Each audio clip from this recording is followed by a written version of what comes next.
Join a Day in the Life crew as they discuss everything sports, current events, trending topics, and more in Unplugged. Hey guys, this is a Day in the Life Unplugged. We are a podcast series that provide coaches and athletes with a platform to connect directly with their fans, get exclusive athlete-to-coach content covering their mindset, life away from the sports, motivation, and workouts. Join us for weekly segments, discussions, and more.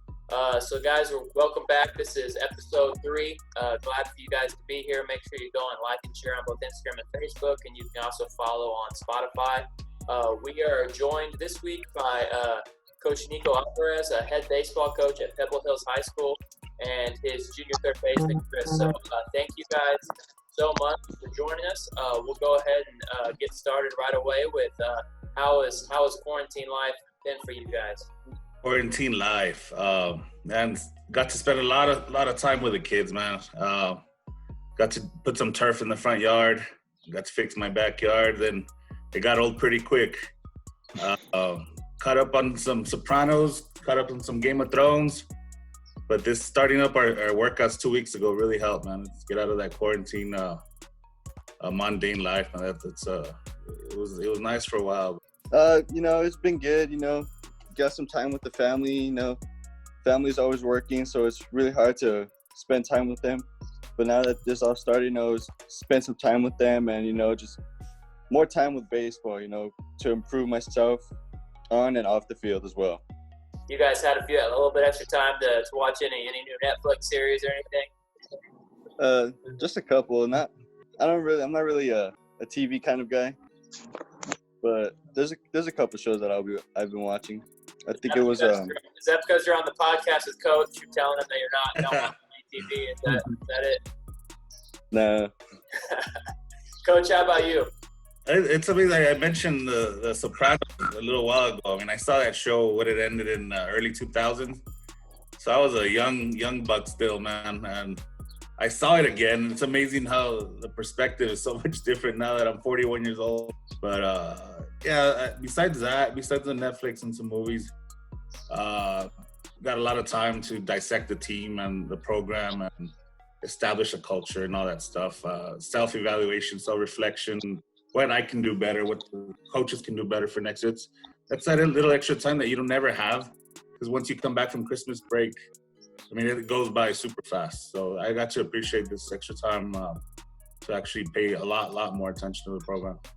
And out in El Paso, sounds like schools are about to start in about a month. That's as of now. People are turning back to campus. What are your guys' thoughts on that? Well, I'm pretty excited about finally get to be in the classroom and I actually sit behind a computer and do work assignments. That's what I like about school, miss about school, is having an actual teacher, teach the lesson and for me to ask questions and grasp the lesson even more. Yeah. As an ex-teacher, that's a very good perspective to hear from a student. Yes, sir. Coach, how about you? This year's gonna be a little weird because we're actually gonna have a graduation where the kids are gonna walk, and that's gonna be on July 17th at 8 p.m. So the kids are actually gonna get their degree, and 10 days from that day is the first day of school. So it's a quick little 10-day turnaround. However, we're gonna start a modified program where it's going to be 3 weeks online, and then we're going to ease into the kids going into the classroom, and we'll see how that goes. But the way I see the spikes that are coming up, I don't know. I mean, I hope we're still going as planned, but I'm seeing the spikes, and I hate to see that it's not looking too good. So we got through our 2 weeks of off-season program. Our summer workouts allowed by UIL and without any issues. Tomorrow, I mean, baseball's done. Today was our last day, but the other sports will be done tomorrow. And we didn't have any scares with coaches or kids or anything, so that's great news. Well, how about with you guys restarting? Have y'all been told anything with masks? With what is your athletic period? How would that change? What have you guys had a chance to talk or think about that much? How that might affect you guys? Well, we had a 2-day training kind of orientation deal before we did the summer workout. So I'm thinking that's the way we're going to be handling athletic period. Now, sometimes the freshman classes are huge, and I'm not sure 2 coaches are going to be able to handle that amount of kids. So I don't know if they're going to limit the kids that can have the baseball class, or see how long we're going to have to be showing them exactly how we're going to keep them sanitized, keep the baseball equipment clean for them. And I mean, it's tough to have that mask when you're on the baseball field doing stuff for any sport. So it's just a transition that's going to be difficult, and see what UAL comes out with and TEA comes up with, so we can work in concert with athletics and academics. How about I know baseball and basketball are the 2 sports that utilize summer, I think, the most. Those are the 2 that summer ball is something that I think most of us, no matter if that was your primary spot or not, you remember those summers, and you find the tournaments. You know, what is that like for you guys not having summer ball right now? There is summer ball. About 4 or 5 of our players took off to Arizona, and there is the 4th of July tournament here coming up in a week and a half. So they haven't canceled yet, but I think if they're starting to slowly open that, there will be some summer ball. Okay. Not like in the past where there's 4 or 5 leagues to choose from, but it's all see what the county says and see what parks are going to be available, because I know the high schools will not be available. I think the school districts are ready to go. It's just the liabilities that are keeping everybody handcuffed and not being able to move forward as of yet. Coach, unlike football and basketball, your season was cut before it even started. What were your thoughts when you heard the season was canceled? We were on fire. We were playing some really good baseball. We're on our way to the Lubbock Tournament of Champions. And that morning, our athletic director, JJ Calderon, that night he called me. Make sure you call me at 7 a.m. I got to talk to you before you guys leave. So I put a reminder. I call him. Like, everything's good. You guys are clear. Go ahead and be safe. So we take off. I ordered the kids' breakfast in Carlsbad, which is kind of like the halfway point from here to Lubbock. Not halfway, but almost. And I ordered their breakfast. Then I get the phone call. I'm just a messenger. You guys have to bust a U-turn and get your butts back to El Paso. So, like, what happened? I said, no, well, you guys, it's the virus, and it's too much is at risk. So I said, but I already had ordered breakfast for the guys. Like, go ahead and go eat breakfast and come back. But at that point, I thought it was just a week or 2 kind of deal to see what's going on. I didn't think that was it. We got back, and we had a 3-hour practice, and lo and behold, the kids did not know that was going to be their last practice ever together at the baseball field. Chris, what were some of your thoughts running through your mind? You know, it's a heartbreaker. You know, knowing that we were red hot going into this tournament. You know, we just came back from a Midland tournament. I want to say finished 2nd or 3rd, and we were red hot, and we were feeling confident in this tournament. And as soon as we're on our way, we get the call, and the whole mood on the bus, on the van, just shut down. How is the recruiting process as both a player and a coach? How have you guys maybe seen that change? How have people been trying to contact you guys, or has it changed much for you guys? You know, from my perspective, I usually a lot of college coaches listen and they trust me when I tell them I have a player for you. I have a player for you that can really help your program. Well, now because some kids didn't get to graduate, or they're allowing that extra year. Sophomores get an extra year in JUCO, and seniors get an extra year in D1, D2, D3, and AIA. They didn't leave, so the way it affected is that their numbers are too high. So the coaches would tell me, well, we're waiting for grades. A lot of these guys are going to cut. I mean, they're going to get cut because they're not going to be passing their classes. So we're waiting on them. And now what I can do with my players is record them. They're running, they're hitting, they're fielding, and they're pitching, and then send them the videos. I mean, stuff that we couldn't do in the past, but now with all this technology, I mean, we can show them exactly what the kid can do. I mean, it's not game style, but they can see their ability. Coach, is that possibly going to open up a possibility for maybe kids going to junior college that maybe wouldn't have gone to junior college? And I know in basketball they have prep schools where you kind of go to like a extra year of high school and then you don't lose any eligibility for college. But yeah, I see what you're saying. I didn't even think of that. If these guys are getting more years, that's just less scholarships and they're getting squeezed out, kind of.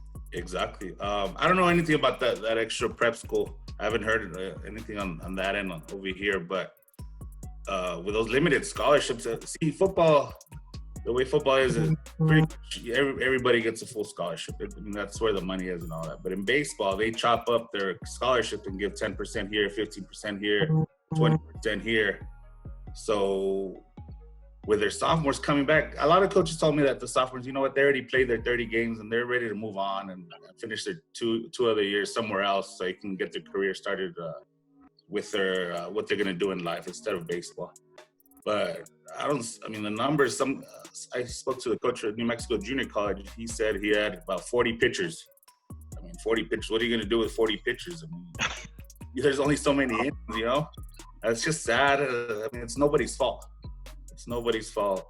And that's just little things that affected the game tremendously because of this COVID. Were you guys able to do some summer conditioning? Have they allowed y'all to do that at y'all school? Yeah, we just finished. Today was the last day. We started 2 Mondays ago. Okay. And I did a Monday through Thursday kind of deal because I know for baseball, a lot of our kids travel to play in their summer teams, and I'm not going to take that opportunity away from them. I mean, I believe the more games, the better. A lot of people is like training game. I believe baseball, the more games, the better you get because of the experience, and then we'll get you ready right before season with all the other stuff. But that's the unique part about baseball. You can play 7 games in 7 days, and you'll be okay. And I wasn't going to take that opportunity away from them. So that's why I said, we'll go Monday, Thursday, and you guys take care of what you got to do. Looking forward to next year. Chris, I'll start with you. I know you guys talked about how y'all were on a roll before Yes, the season got canceled. What's your excitement and what are your outlooks going into the following season? No, even though most of our team last year was just pure seniors, I still believe this team this year is going to be a very strong team.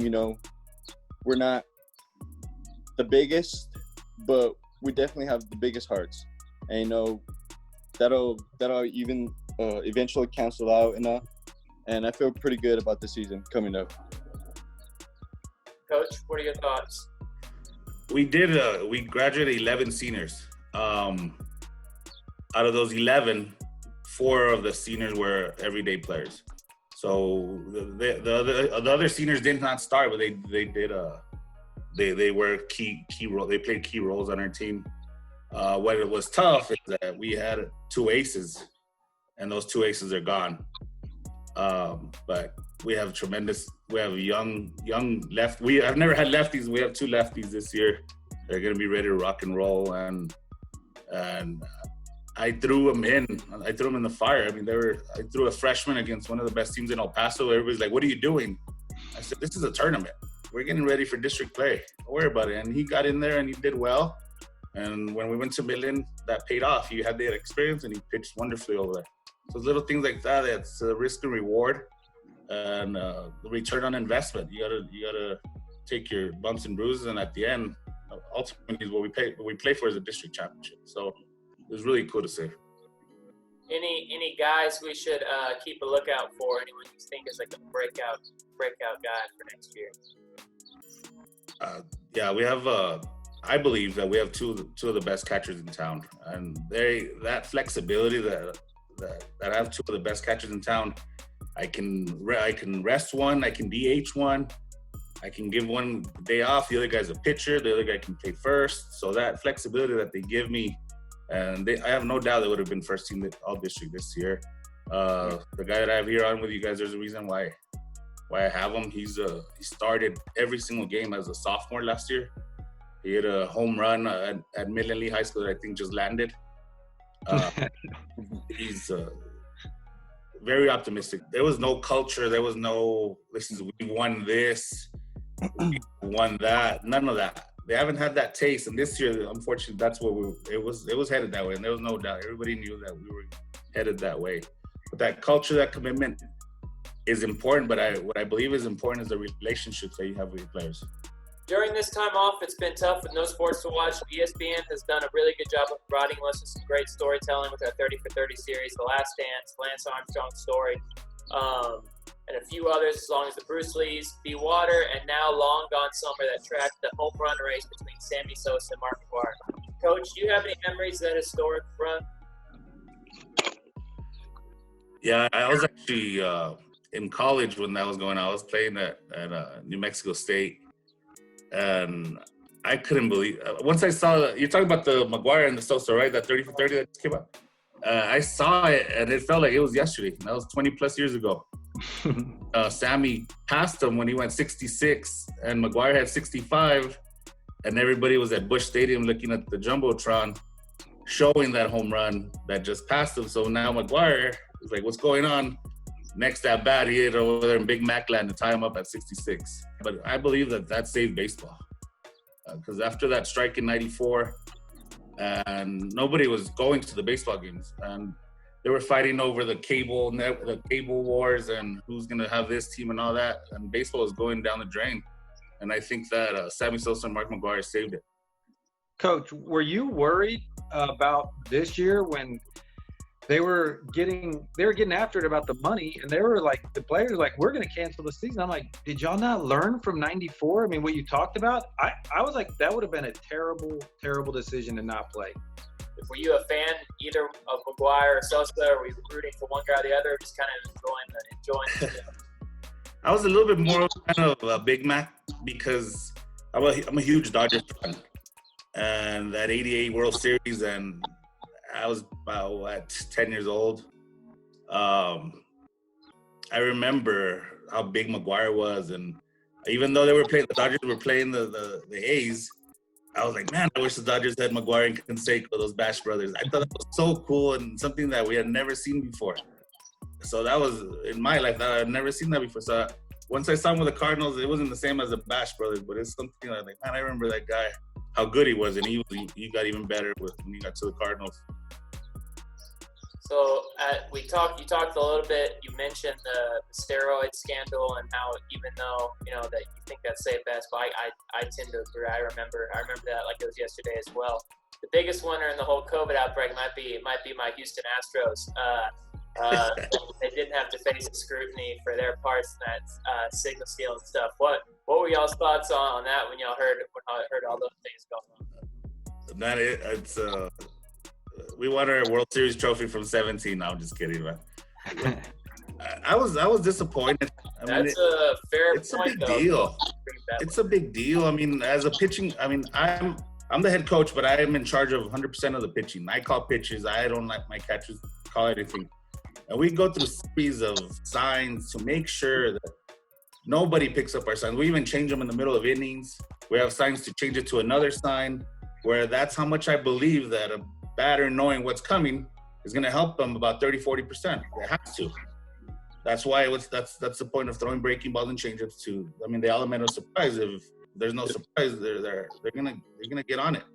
And there was some at bats, just like it's just like you knew that they were coming. I don't know. Nobody's ever gonna know. They're the only ones that know.